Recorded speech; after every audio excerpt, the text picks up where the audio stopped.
والمعافاة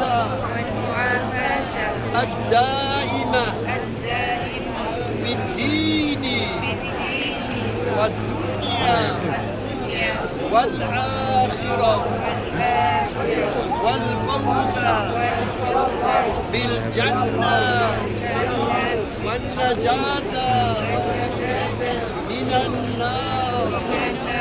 اللهم إني أسألك يا الله العفو والعافية والمعافاة